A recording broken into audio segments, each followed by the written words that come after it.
Musa Begi din adamı, ciddi ve uluq gali olsa da zamanıca yaşıyor. Ol dulqınlı uzun şaşıstırı. Avrupa şekline başına çalmada kalapuş da yok. Kuluna tasfiqti ol turası tuta. Ondan könleşeler, onu düşman göreler, onun bilen tanışa almıyorlar. Hüseyniye medresesinde de ol iki sıfatı arkasında uzakışlığı almayı. Köp bilgeni arkasında üzün mullalarga has olmagan zamanı ve irkin tutkanına göre. Mulla Şahir Abdülcabbar Kandali bilen Musa Begi'nin hulukları ışaş. Abdülnazır Kursavi, Şemsettin Zeki, Miftahuddin Akmulla bilen Musa Begi'nin hulukları tağında ışaşar. Kursavi'nin vatanından kualar. O Türkiye'de defin edilmiş. Şemsettin de nadanlar kısığına tüze almışa, hoş seferine çıkıp gite de yolda gürgesi ola. Akmulla da doğru sözlü, hır fikirli, hır huluklu kişi onu da vatanında üdüreler. Mercani bilen de şuluk haller. G'ilim iyesi uluq şahir 30 imanini de vatanından sürerler. Musa Begi de gurbette özgüründe var. Ama Musa Begi yarulanan ruhu mengege gitmeske vatanına kayıttı. Ağır toprağı jingil olsun. Nindi tilak tilik sizge, isen sağlık tilik sizge.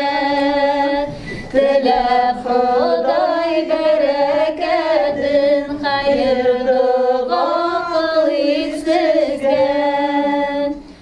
Toqay bilen Begi arasında qatnalı münasebetlerge uzakla to'xtalmaysa şunu aytırga mümkündür. Suyuklu hem meşhur Toqayımız Musa Begi'nin dünya bilen uluq galim, akıl iyasi ekenini anlap bitirmegen göresin Toqay. Ol bu meselede bütenler tesirinde bulgan zaman hem Musa Begi'nin ilahiyat ülkesinde işçilerine ciddi qaramagan. Toqay'da evliya yaki ferişteydi ideallaştırıp görürge tilegen bazı şahıslar benim bu yazmamını önep bitirmez. Lakin nişlemek gerek, bulmagan eybini söylemeyim, dokumentlar söyleyeyim. Toqay bilen Begi arasında ruhan yaraşkanlık bula almagan gibi, turmuşta qaraşlarda onlarını yakın dursite almagan. Bu iki uluq şahıs, iki yazmışlı kahramanımız, ikisi iki türlü faciga geçirir. Toqay bir yıldan sonra 27 yaşında dünya koya, Musa Begi ise türmelerde intigip, gurbette japalanıp, gailesini bir kuru yazar intizar tilmirip, 36 yıldan sonra 76 yaşında vatanından Irak'ta гурт Ясила. Я вот привез специально, купил в Каире книгу, 2009 год, называется «Аль-Вашия фи накти акаид шиа», челнок пряжи в критике воззрений шиитов. Это просто один из примеров той литературы, которая до сих пор в исламском мире печатается на арабском языке. Сам, когда я находился за рубежом, значит, решил эту книгу перевести, я ее перевел в издательстве «Иман». Эта книга была издана. Я вот вспоминаю эти годы, когда я ее переводил, я полностью погрузился в мир Мусы Бегиева. Это непередаваемое чувство и чувство переполнения гордости за свой татарский народ. Какие ученые, какие алимы, какие богословы дал этот великий народ, в том числе Мусу Бегиева Джурулла.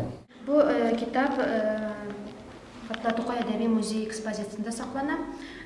Ул бердән бер китап, ул хукук билимнәре буенча укытыла торган басмаларның берсе булган.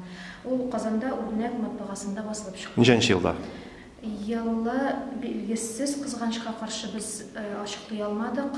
Ничә биттән тора? 10-нчы еллар тирәсе булырга тиеш. 8-нче елдан соң басылган китапларның берсе, октябрь революциясенә кадәр басылган китап. Китапның музей фондларына кабул ителүе бик кызыклы. Китап Хусейн Зәбировның китапханәсендә сакланган һәм аның ул китапханәнең күп өлеше менә безнең музейда саклана. Хусейн Зәбиров инде безнең Габдулла Тукайның апасының улы булып чыга.